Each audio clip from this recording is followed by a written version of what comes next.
Hi Sagittarius, this is Jav. Welcome po sa ating channel. Gamitin ang reading na ito bilang gabay lamang. Kung naka-resonate kayo, comment down. Kung hindi ko naka-resonate, ibigay niyo po sa iba kasi channel reading po ito. This is for you, Sagittarius. By the way, Sagittarius, this is your monthly gabay tarot reading for August 2025. So expect na long reading po ito, Sagittarius, okay?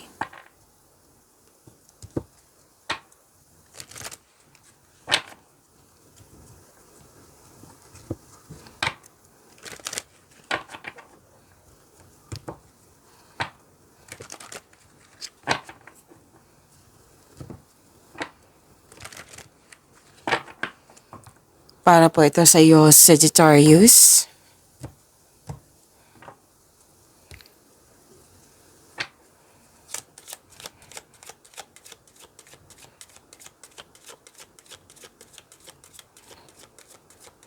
Maraming salamat po sa inyong patuloy na suporta at maraming salamat din po sa mga hindi nag-skip ng ads. Sa mga hindi pa nag-subscribe, subscribe na po kayo at click bell notification para malaman nyo na may bago tayong video.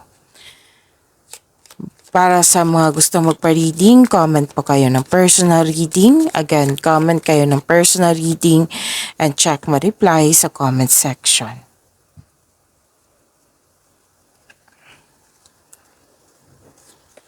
Oh, ang ganda. Opportunities na kailangan niyong bigyan ng atensyon, desisyon.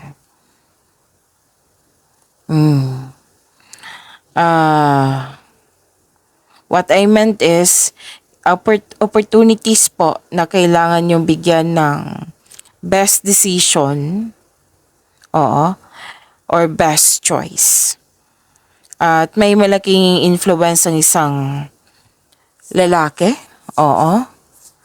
may parating po na malaking pera, cash flow, transaction, pwede din isang opportunity na makapagbigay sa'yo ng malaking pera.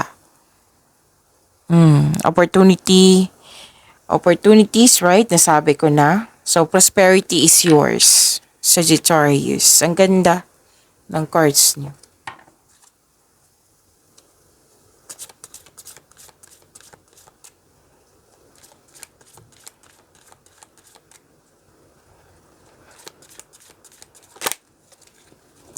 This is your energy, Sagittarius.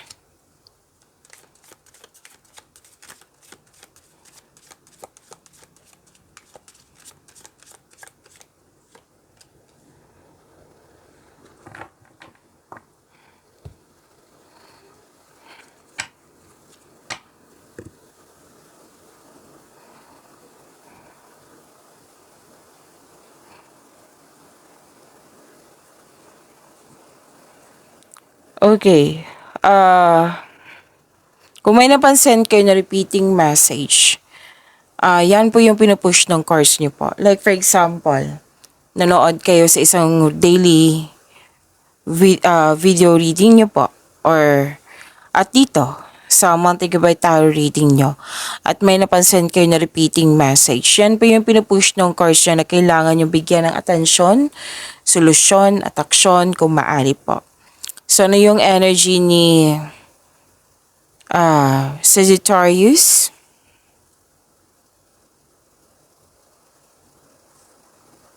Pag-aalaga. Oo. Pag-aalaga sa relasyon, connection sa isang tao, sa relasyon, or di kaya sa career and money to. Nakikita ko dito na marami kang ideas para sa ikakabuti na yung negosyo or trabaho at sa kaperahan. May nakita kong offer dito sa'yo. Ang ilan sa inyo nagkaroon ng time sa family, sa mga bata, sa bata. Oo. May nakita rin ako ditong loving at maalaga kayo. Compassionate partner din kayo. Marunong din kayo magbalanse sa inyong emotion. May nakita ko dito may nanganak or nag-aalaga ng baby. Pwedeng nag-aalaga ng pamilya or kayo ito nag-aalaga or di kaya may nag-aalaga sa iyo na isang mother figure kasi may lumabas dito na mother figure. Ang ilan sa inyo nag-enjoy sa pag-spend time sa bahay. May ilan din nag-enjoy sa home decoration.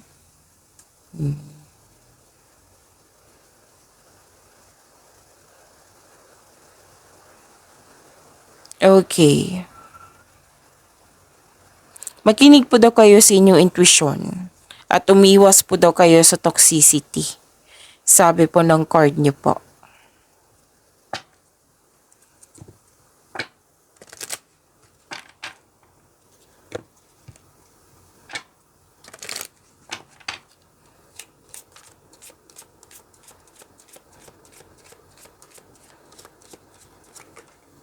Angel number 1414, embrace healing. Healing is taking place in your life. Allow it to bring positive transformation.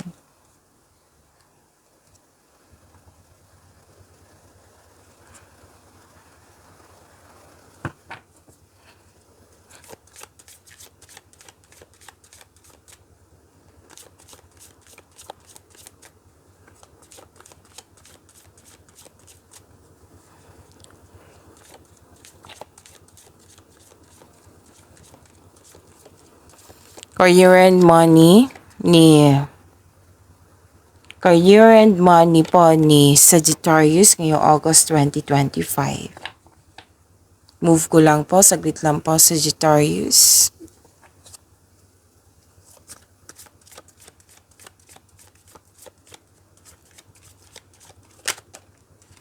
Wow, andito si Angel of Success.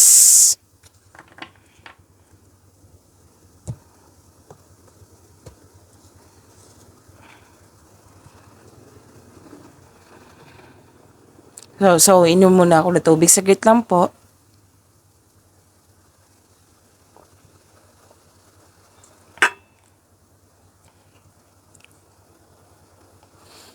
Okay, so career and money niyo po, may job offer or opportunity na parating sa iyo na magiging excited ka nito kasi alam mo yung gagawin mo. Naka-align ka sa to sa passion mo po. So, please expect na magiging busy kayo. Ang sabi ng card, i-prioritize mo yung task na may time management. Just make sure you can deliver on your promises. Okay? And may parating na good news.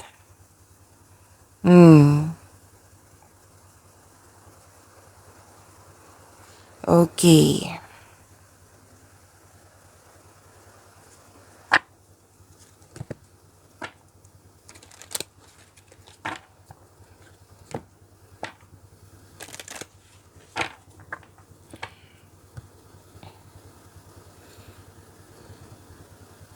Nakikita ko rin dito na nagkaroon po ng successful completion, reaping rewards, accomplishment, recognition. This is the perfect time. Yes, kasi may perfect situation po ako nakikita dito na maaring may parating na gantimpala or positibong resulta sa inyong mga ginagawa. Celebrate your wins and acknowledge how far you've come and you are now ready to begin a new journey. May nakita rin ako ditong tapos na ang construction ng dream house mo. So this card tells you na everything you have worked for is coming together. May matatanggap kang rewards, recognition. May nakita rin akong promotion po dito or pagtaas ng allowance or sweldo. At makakatanggap ka ng positive review lalo na sa mga negosyante dito. Oo. Okay, so may natapos po na gawain, nag-celebrate po kayo. So, celebrate your success. Okay?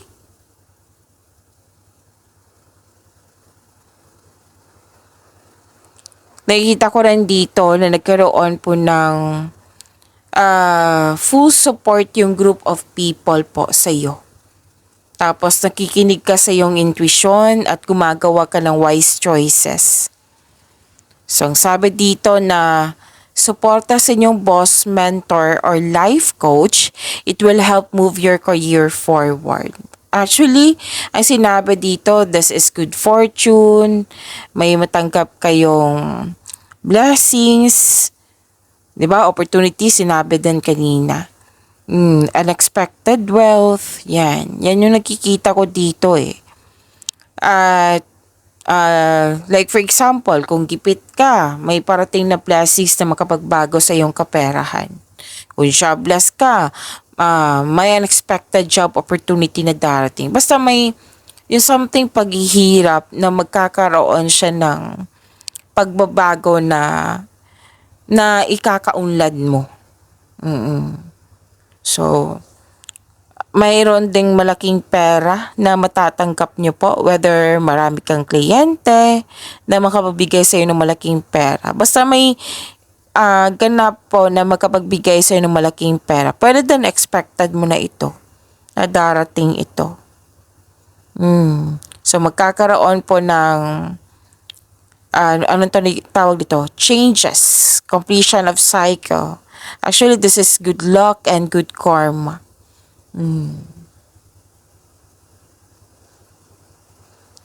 Nakita ko rin dito yung pagkakasundo sa isang tao. Partnership? Pwede? So, sunod-sunod ng offer dito eh. Opportunity. Pwede din job opportunity to or partnership. Kasosyo po. Grab mo na itong opportunity na ito dahil may nakita ako ditong financial growth. Basta planuhin ng mabuti at sipagan sa araw-araw. Pwede din na may tao dyan na tutulungan ka para makamit mo ang layunin sa buhay. Pwede.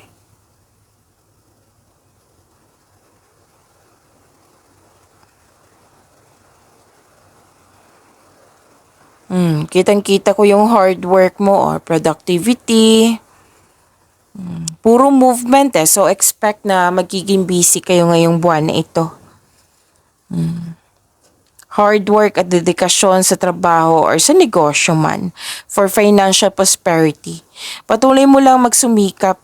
Ang ilan sa inyo nag-aaral ng new skills para ma-increase yung income. Gumagawa ka ng passive income. So, may bagong kasanayan at kaalaman. Okay?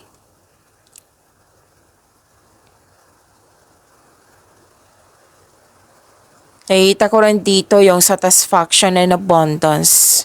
Completion of cycle, di ba? Thankful ka sa mga biyayang natanggap, you have overflowing abundance. Successful and satisfied ka sa buhay. So this card asks you na deserve mo rin magbakasyon. Deserve nyo pong mag-relax. Okay? Yung sabi ko kanina, may natapos kayong mga ginagawa dyan, pwedeng project po. Sobrang saya mo at satisfied ka sa naabot mong completion. Sa mga, expect po na a recognition for a job well done. Yes, recognition po. May nakita rin akong parating na pag-level up, promotion pa rin to eh. Oo. So, following intuition and honoring your ideas, it will lead you to increase prosperity and abundance. So, you have overflowing of abundance. Nakita ko rin dito na may new beginning, nag-initiate ka, puro action na talaga nakikita ko dito offer tapos may kasamang action. Ang ilan sa inyo mag-abroad na or maglakbay sa malayong lugar or kung nasa abroad kayo, pwedeng pauwi kayo.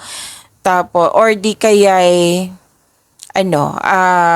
maglipat country kayo. So, excited ka talaga dito. Magkakaroon ng magandang bunga nang dahil sa iyong daily routine yung nagiging masipag ka sa araw-araw. At may nakita rin akong hostisya dito.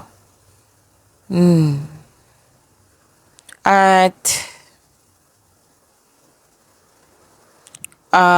Pwedeng may magaganap na signing of contract or di kaya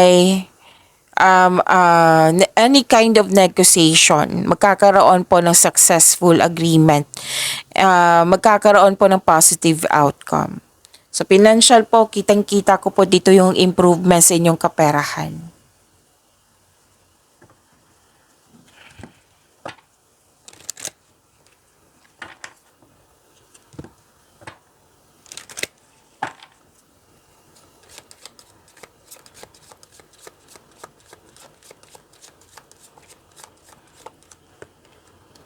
Guardian angels, some higher power protects you from difficulties and misfortunes. Trust your guardian angels. So you are divinely guided, Sagittarius.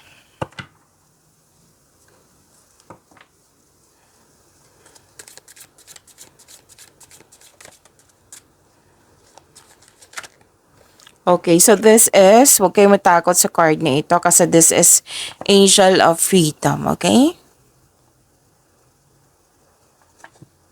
Okay, ayusin ko lang po.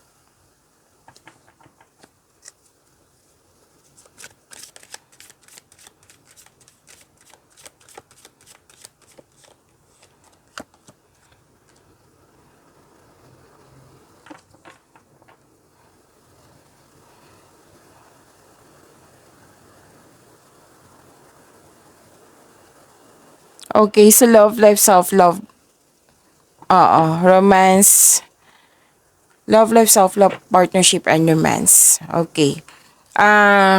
Kailangan mo ng freedom. Kailangan ng recovery. Kasi may nakita ko ditong controlling person or lust over love. Lahat naman tayo dito adult eh. Or naging toxic na. So, kailangan ng freedom and recovery. Sabi ng card. And you're feeling trapped. So, kayo lang po ang makapagbigay laya sa inyong sarili. Kailangan mo lang makinig din sa inyong intuition, yung pagtanggap sa mga sitwasyon. So may biglaang pagbabago po dito.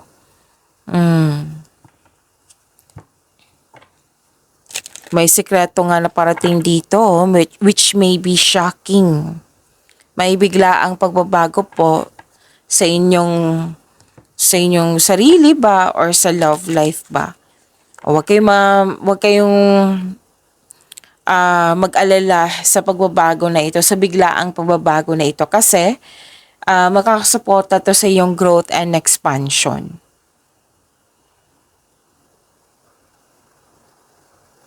Nakikita ko rin dito, excuse me, kailangan ko mag-burp.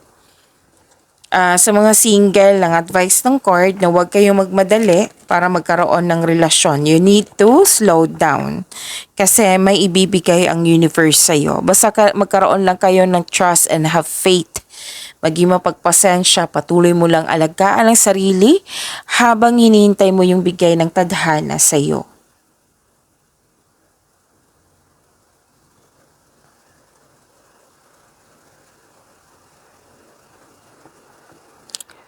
Okay. May nakita kasi akong isang tao dito na very aggressive.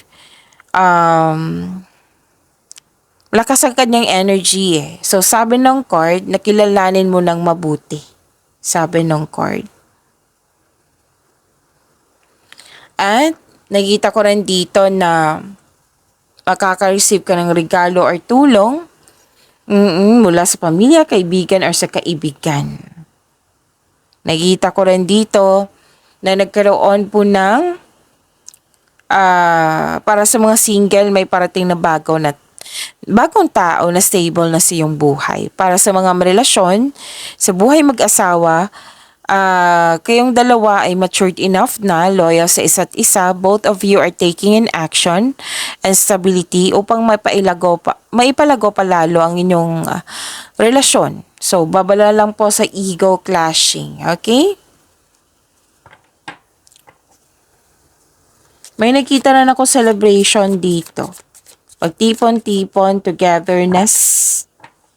Masaya kayo.